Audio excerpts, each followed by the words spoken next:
to Egypt.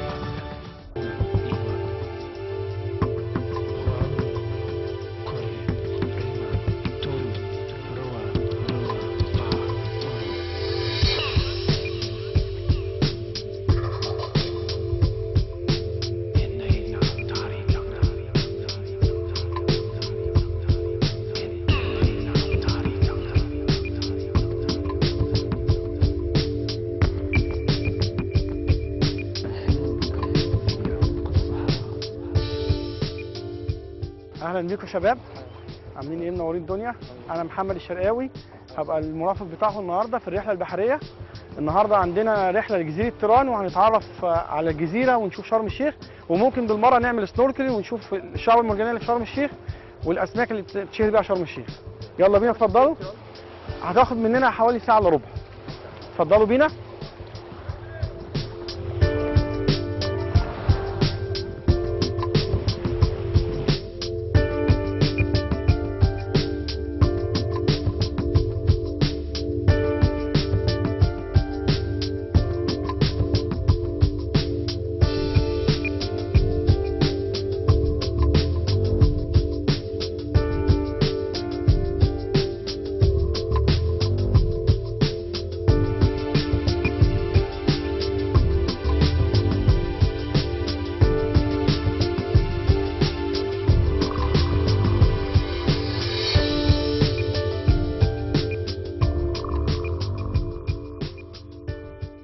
احنا دلوقتي يا جماعه اتحركنا من منطقه خليج نعمه ومتجهين لجزيره تيران. جزيره تيران بتبعد عن خليج نعمه حوالي نص ساعه باللانش، وهناك هنقدر نعمل سنوركل ونشوف في هناك مركب غرقانه من ايام الحرب اللي بيننا وبين العدو الاسرائيلي، وديت موجوده لحد دلوقتي عشان تبقى مزار لجميع السياح اللي بيجوا شرم الشيخ. في هناك في منطقه خليج نعمه مضيق اسمه مضيق تيران، وده دلوقتي خاضع للسياده المصريه تماما. حضرتك ايه اكتر انواع الجنسيات اللي بتجيلها؟ ده اكتر الجنسيات اللي بتيجي شرم الشيخ الجنسيات الروس، وهي دي اللي بتحب طبيعه السنوركلينج، لانه مش عندهم الطبيعه ديت، الطبيعه الخلابه والشعب المرجانيه والاسماك، خصوصا الجو هنا دافئ جدا. احنا النهارده درجه الحراره تعادل 30 درجه. ايه اللي ممكن نعمله في الجزيره؟ يعني ايه الانشطه اللي هناك اللي احنا ممكن نعملها مثلا في السياح؟ ايه المزارات اللي ممكن نشوفها؟ احنا بنروح منطقه اسمها النيل جاردن والفال جاردن، وهناك بنقدر نتفرج على الشعب المرجانيه، وبنطلع على سطح الجزيره. الجزيره اللي احنا رايحينها دي تعتبر محميه ولا مش محميه؟ هو عامه المعلومه دي كويسه جدا. من 5 سنين كان شرم الشيخ فيها محميه واحده اللي هي محميه راس محمد. دلوقتي جميع خليج العقبه محميه طبيعيه، ممنوع فيها الصيد، ممنوع لمس الشعاب المرجانيه، كلها خاضعه لمحميه طبيعيه والقانون المحميات الطبيعيه. كل ما هو خليج العقبه، واحنا حاليا في خليج العقبه، خليج نعمه وخليج القرش ومضيق تيران، ده كله تبع خليج العقبه. كل ده محميه طبيعيه.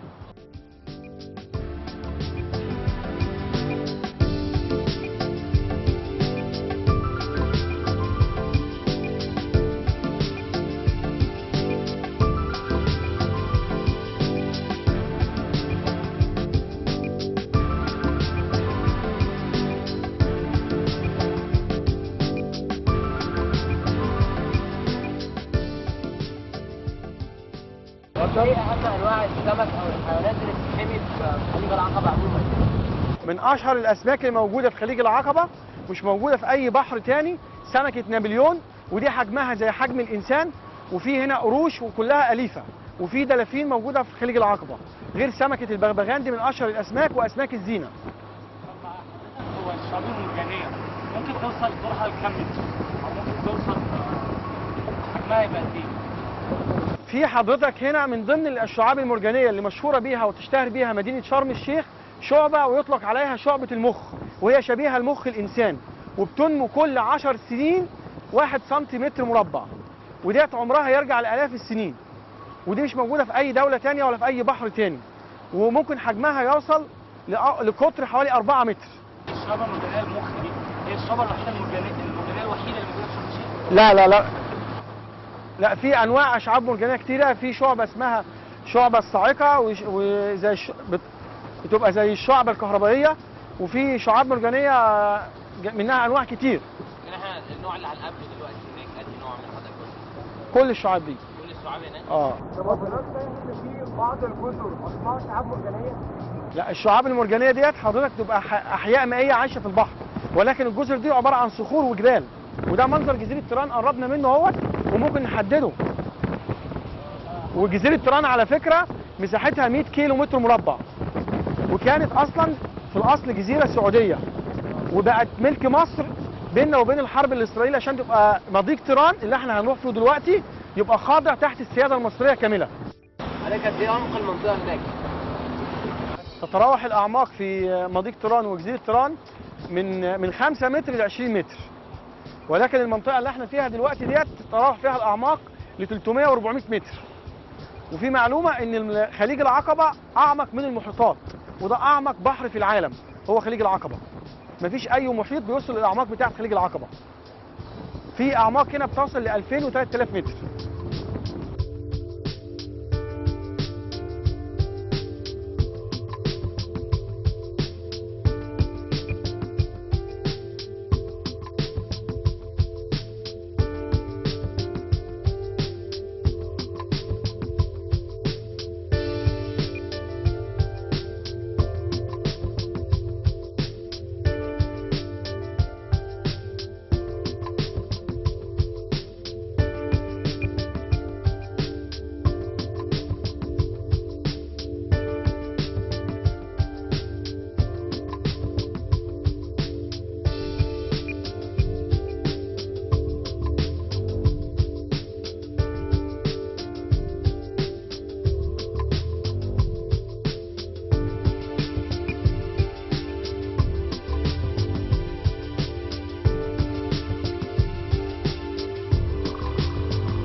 جماعه احنا دلوقتي في مضيق تيران، ده بين جزيره تيران وبين شواطئ شرم الشيخ.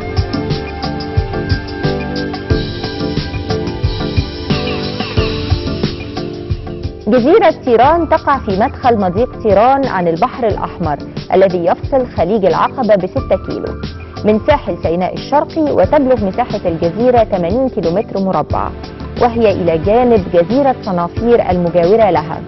تمتاز بالجزر والشعب المرجانية العائمة، ومقصد لمحبي رياضات الغوص لصفاء مائها وجمال تشكيلاتها المرجانية، ولها برامج سياحية باليخوت مع شرم الشيخ رغم من وقوعها في مدخل مضيق تيران.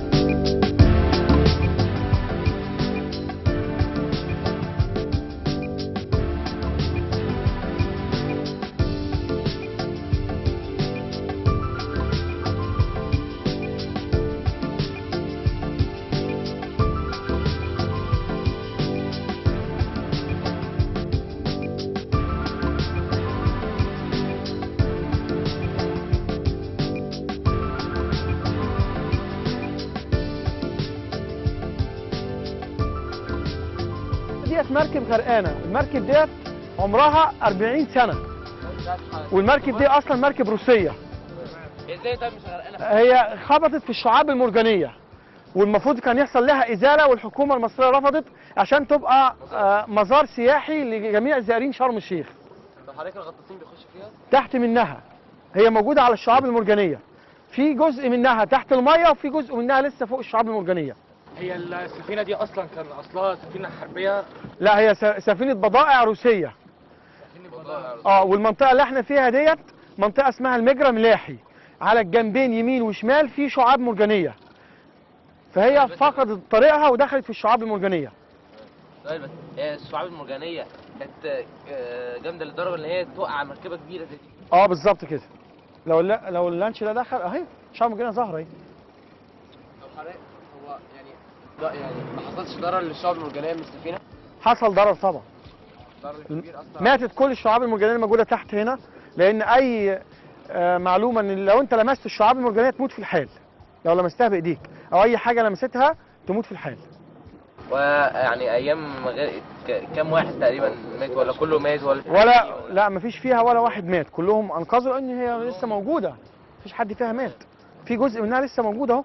ما حدش مات خالص؟ لا ما حدش مات. طب انا شايف ان وهنا يوجد اكتر من مركب غرقانه، في مركب ثانيه هناك اهيت قدام، مش مركب واحده، وديت ضلت طريقها اثناء القذف في العدوان الاسرائيلي لما ضربوا مضيق طيران، فلقوا فيه قدامهم ضرب فضلوا طريقهم، حبوا يحودوا كده ودخلوا في الشعاب المرجانيه. طب انا شايف ان المركبه متقسمه لكذا جزء، يعني ما هي عملاقه هنا كبيره، وجزء هنا وجزء هنا. هي الشعاب المرجانيه قطعتها ولا هي غرقتها؟ لا هي دخلت كده بجنبها كده، في نصها واقف الميه ونصها طلع على الشعاب المرجانيه، يعني زي اللانش ما هو واقف كده. طبعا ده كله حجمها من اول هناك ده لحد هنا. يعني الشعاب المرجانيه قويه لدرجه ان المركب او السفينه تدخل فيها السفينه آه. هي اللي تتكسر؟ اه سبحان الله. هنشوفها دلوقتي لو عايز اوريها لك. يلا بينا.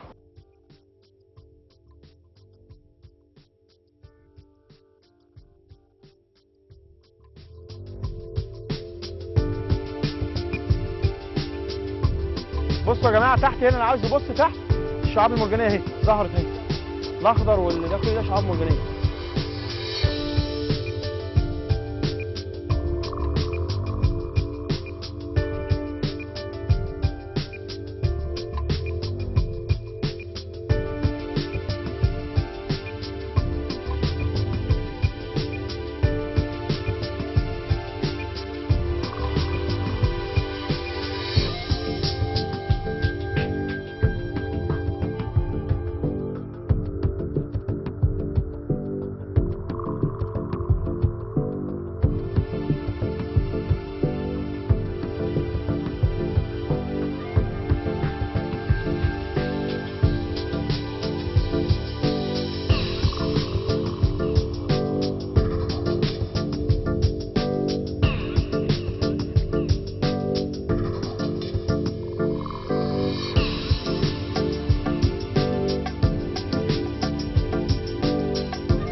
الحمد لله على السلامة يا شباب، احنا خلاص وصلنا جزيرة طيران، وهنا في المنطقة ديت ممكن نعمل سنوركل. الأعماق هنا بتتراوح من 2 ل 5 متر، وهنشوف الشعاب المرجانية وهنقدر نشوف الطبيعة وهنقدر نشوف مصر الجميلة من خلال البرنامج بتاعنا والرحلة بتاعتنا.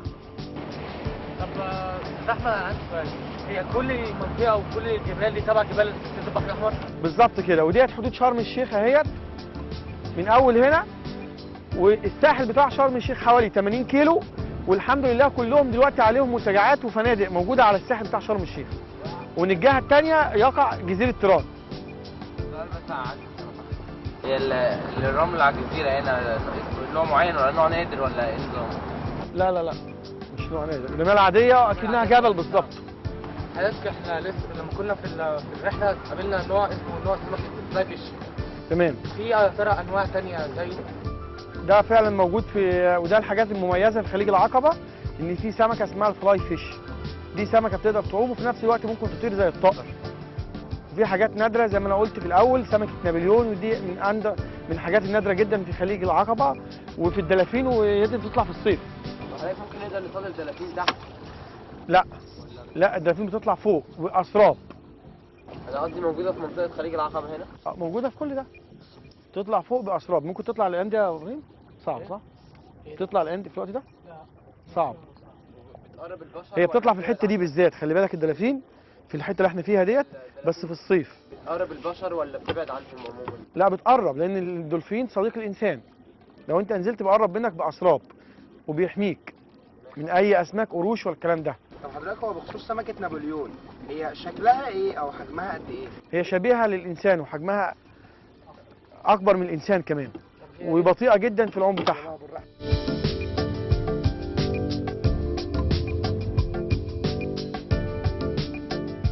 الحمد لله على السلامه، احنا وصلنا جزيره تيران. هنقضي فيها حوالي نص ساعه نتفرج على منظر الجزيره، وبالمره هنشوف جزيره اسمها جزيره سنافير.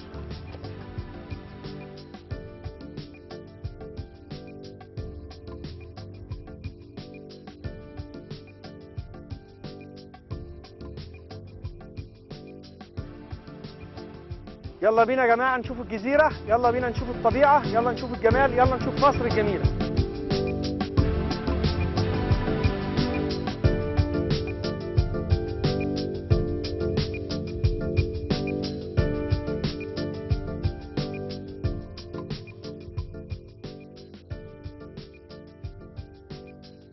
احنا دلوقتي موجودين هنا يا جماعه على جزيره تيران، وجزيره تيران ديت في الشتاء بتتقسم نصين، بتبقى في جزيره اسمها جزيره سنافير، وزي ما انتم شايفين المايه هنا بتعلى فبتقدر تقسم جزيره نصين.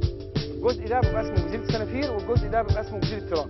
وفي الصيف تبقى كلها جزيره واحده، لان المايه في المنطقه ديت بتحصل مد وجزر. طب هو الجزر او الميه بتعلى هنا حضرتك قلت في الشتاء؟ في الشتاء طبعا. ما هو ده بقى ميزه شرم الشيخ، ان الشتاء فيها زي الصيف بالظبط. الشتاء فيها اوقات قليله جدا، حوالي شهر او 20 يوم بس هو اللي بيحصل فيه طقس بارد، وطول السنه جو خلاب وطقس جميل جدا. يعني لما حضرتك بيبقى قليل. نعم، فصل الشتاء في شرم الشيخ بتشتهر ان هي جو قليل قوي فيها البرد. احنا موجودين دلوقتي في عز الشتاء، وانتم شايفين الشمس عامله ازاي والبحر، ومفيش اصلا مد وجزر في البحر. حضرتك اللي جنبنا هنا دي الحدود السعوديه فقط ولا في حدود تانية مع بلاد تانية؟ لا، شرم الشيخ قصاد منها الحدود السعوديه، تبوك وينبع. ومدينه دهب ونويبع قصاد منها الاردن والسعوديه. مش عندي معلومه بس كنت عايز اتاكد منها، هي مش الجزيره دي اللي صور عليها فيلم عادل امام بتاع جزيره الشيطان؟ هي في الحته دي كمان، هي الحته اللي احنا قاعدين فيها دي. تمام.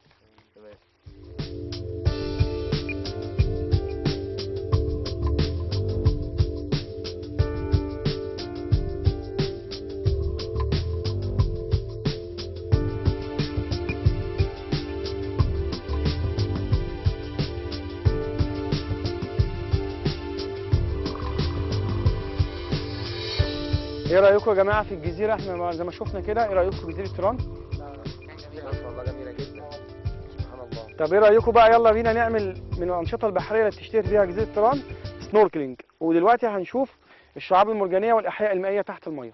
هو حضرتك احنا مسموح لنا ان احنا نلمسهم ولا من بعيد؟ لا، ما ينفعش تلمسهم عشان في حاجات فيهم خطر. في اسماك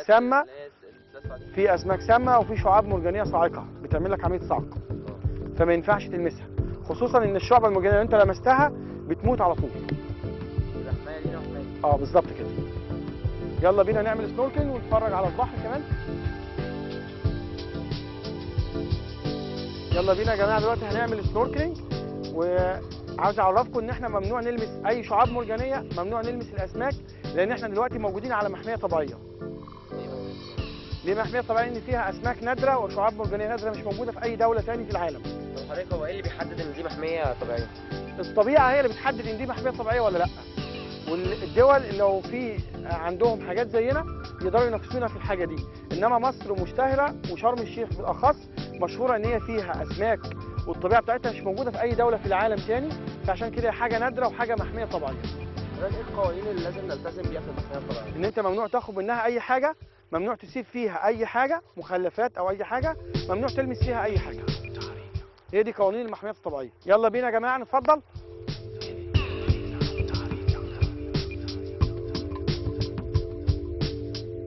ده بنلمسه كده، لازم تنضفه الاول عشان تقدر تشوف كويس من غير ما في اي حاجه تضايقك، يكون مشبر، يكون الحاجات ديت. وانا ازاي هعلمك تلبسه خد نفس كبير عشان خاطر يطلع الهواء.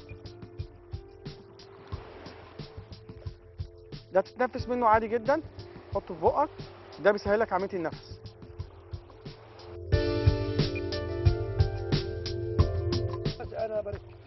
طيب هو العمق هنا مساحه العمق هنا هيبدا من متر لحد ممكن تعوم لحد 10 متر اقصى منطقه هنا العمق فيها، وقريب جدا هتشوف الشعاب المرجانيه والاسماك.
الحمد لله انتهت الرحله بتاعتنا وقدرنا نروح جزيره تيران ونعمل سنوركلينج ونشوف شرم الشيخ كلها. واحنا دلوقتي هنرجع طريق العوده على خليج نعمه، وده هيستغرق مننا حوالي نص ساعه باللانشات.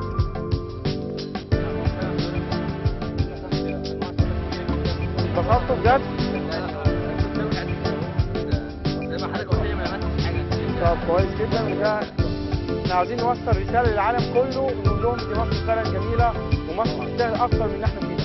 لا يا جماعه فعلا والله فعلا المناطق كتيره جدا واسعار قليله جدا، مش هيجي هنا فعلا كده. زي ما انتم شايفين الشباب بيوجه رساله للعالم كله ان كل واحد لازم يجي يشوف المنظر الجميل ده ويجي يشوف شرم الشيخ ويعمل رياضه السنوركلينج ورياضه الدايفنج كمان، وممكن تطلعوا سفاري، وكل ده انتوا عملتوه حتى تقريبا. العمق مش كبير قوي يعني، كلنا كان لينا طول. يلا بينا هنبدا دلوقتي في طريق العوده لخليج نعمه، وفعلا مصر جميله وكلنا بنقول لكم مصر جميله.